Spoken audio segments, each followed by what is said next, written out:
The migrant crisis is one of the largest crises we have seen in the last years. And 2 weeks ago, the North Atlantic Council at ministerial level decided to engage in this crisis. As a first measure, my group was sent into the Aegean Sea to provide for a first and visible reminder of NATO solidarity and cohesion at sea. My group is operating in these waters since the 13th of February, and our mission basically is to conduct reconnaissance, surveillance and monitoring up to now on the open seas. This force consists up to 5 ships supported by an auxiliary, which can be an oiler. The nations provide these ships to my command, and the ships rotate in and out throughout the year. NATO can be a game changer in this scenario because we have capabilities all the other organizations operating within this framework might not have, or we have them to a better extent with better quality, and we have the possibilities to exchange information with systems we have. We have picture compilation systems, so that are all things where we might be able to support the organizations working on this right now. We are in close contact with the Turkish and the Greek Coast Guard.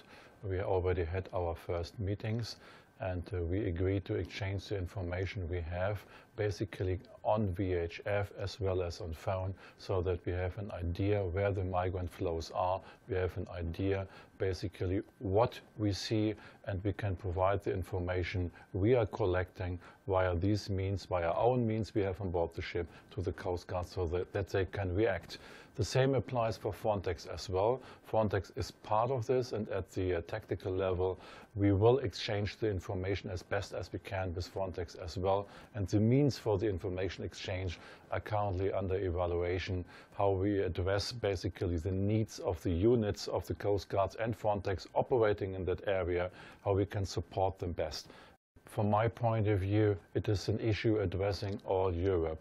We have a migrant crisis which is not related only to the countries which are at the European borders, but it's affecting even us in Germany and even northern parts of Europe as well. So this can be only addressed in a common approach. It is not a problem of a single country, it's a challenge basically for the whole European Union and of course the neighboring countries. We need to include them in our efforts as well.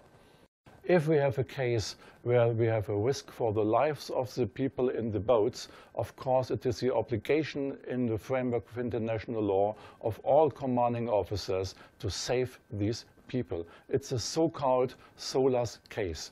These cases are done, they are in the responsibility of the commander officers, they are done under national authorities. So in this case, NATO, of course, is giving this ship back to the national authorities to deal with this crisis, to deal with this event, and to rescue the people. Thereafter, after the people have been rescued, they will be, of course, on board, receive medical treatment, and they will be taken care of so that we can ensure that they are safe.